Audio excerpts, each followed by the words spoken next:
But with that said, I drank most of my water. Let's get into a quick Q&A, and then we'll wrap it up for the week. And next week, hopefully, Rob will be all settled in. So, I'm going to go back up to Red Bolt's question, because he asked this last week. Why are flight dogfighting or flight sim games not popular? That's a very interesting one. When is the last Microsoft flight sim game release?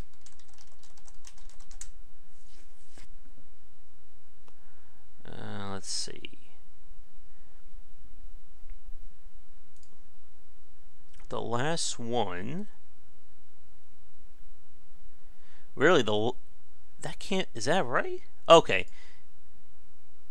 Microsoft Flight Simulator X. Really, the last one came out in 2006. Oh, of course, I'll go to putting that as his question. Yeah, I'm actually surprised. Yeah, the flight sim genre has been definitely one of the more is like niche of the niche. I think up there with the super realistic racing one. But I do remember hearing that some of it was hurt following, of course, the disaster of 9/11, and they also had to alter the game. I think after that, I think they removed the ability to crash. But I think one of the things about flight sims is that it focuses so much on realism that it's kind of hard to know where do you go from there.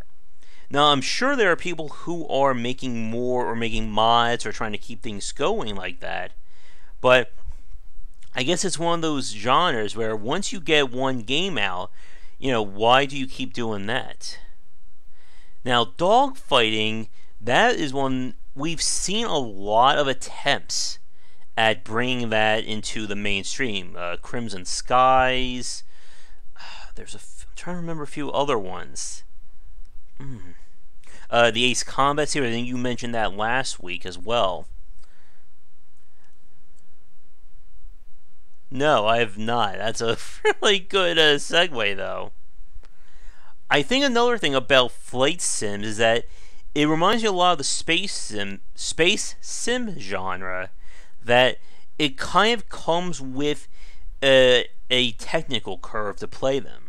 You're not just flying around. Like, you have to understand, yaw control, very much like what they try to simulate in Kerbal Space Program.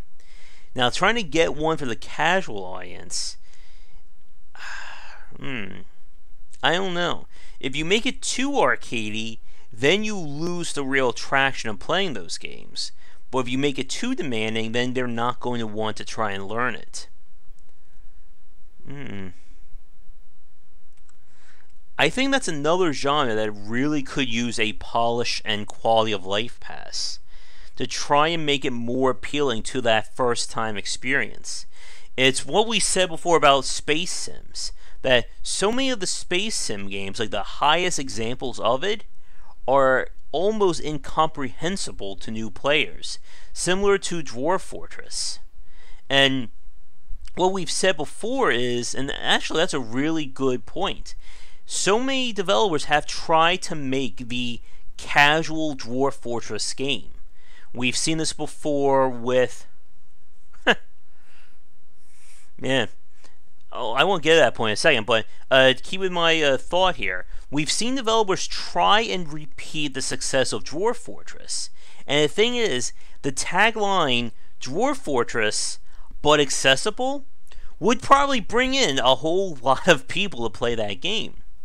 But the problem is that if you remove too much of the complexity of Dwarf Fortress, you don't have Dwarf Fortress anymore. Or you try and chase that, and you're never going to hit it without having a solid gameplay loop. Exactly. And that's what we saw with Clockwork Empire, sadly. They were trying to make a 3D Dwarf Fortress game. But the problem is they never squared the circle as to what that actually means or entails.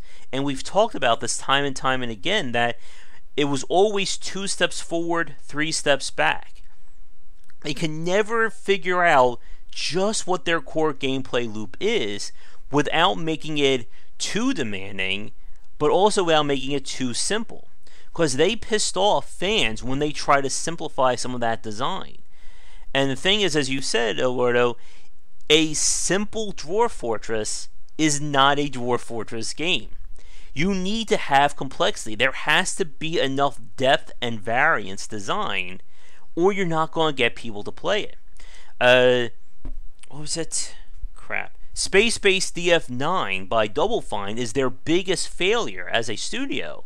And part of it was a thought, oh, we're going to make a Dwarf Fortress style game, but we expect the fans to support and fund it for 5 to 6 years. It didn't work like that. And again, Dwarf Fortress is Dwarf Fortress because those developers are committed heart, body, and soul to making that game. They don't care that Dwarf Fortress is never going to make Fortnite numbers. They're not trying to make a best $1 million selling game. They're just making the game they want to make. But at the end of the day, that's not a commercial project. Now, bringing this back to the flight sim genre, you have to be able to balance the newcomer with the hardcore. A newcomer is not going to be, using a flight stick or have the whole setup there. But you still have to make something that hits both lines. And I think this goes back to what we were talking about with Brigador in the previous section.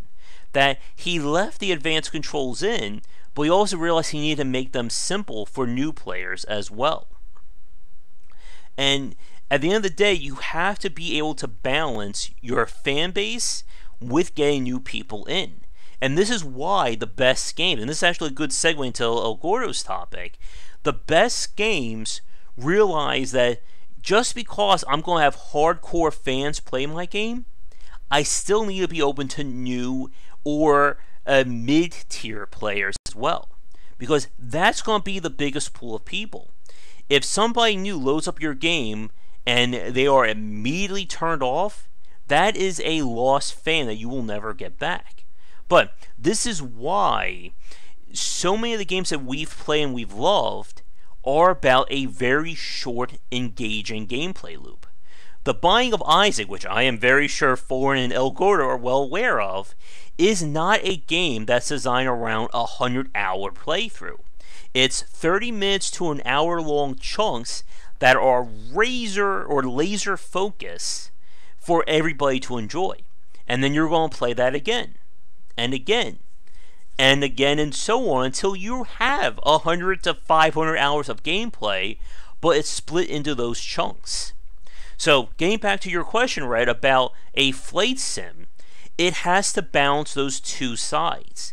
You need to be able to design something that is interesting for somebody who has played flight sims before. But you also need to present it in a way so that if someone new loads it up and they see all those dials and gauges and that UI, they're not going to immediately have their eyes go cross-eyed and go, how the hell am I going to play this game? And again, that takes polish and refinement. It takes play testing. But I think what's going to be very interesting is that I don't know if we're going to see this from a AAA developer.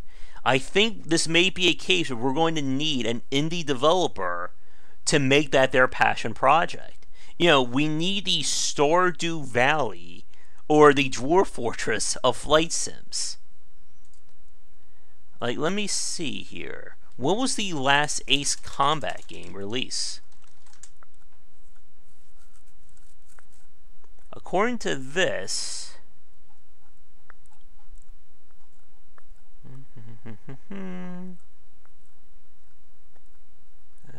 Ace Combat. The last one was 2014, but they're apparently working on one for release to be in 2019. We both got. We almost had the same time. So that is definitely an interesting case. But as we've said before, one game does not make a genre. And if you're going to go for it, again, you have to understand who you're trying to appeal to, and then how to broaden that market. The same thing with space sims. Like I said, I've tried to play those space sims before, like Star Trader. What was it? Everspace, Free Space, something like that. And these games, they are so unaccommodating towards the new player experience that they're going to have their dedicated fans, but they're not going to grow beyond that. And the same goes for the grognard level war games. Here's a question for anyone watching this live recorded. How many of you have actually played and mastered Steel Panther's World at War? Or Gary Grisby's World at War? Like, these are some extensive games. They are massively complicated, but I'm very sure most of you watching this right now have never heard of them, or have never even beaten them, or played beyond like 20 minutes of play. They are and that's the thing. Complexity is not the same. Complexity doesn't drive engagement. You have to make it accessible and you have to make it polished to get that going.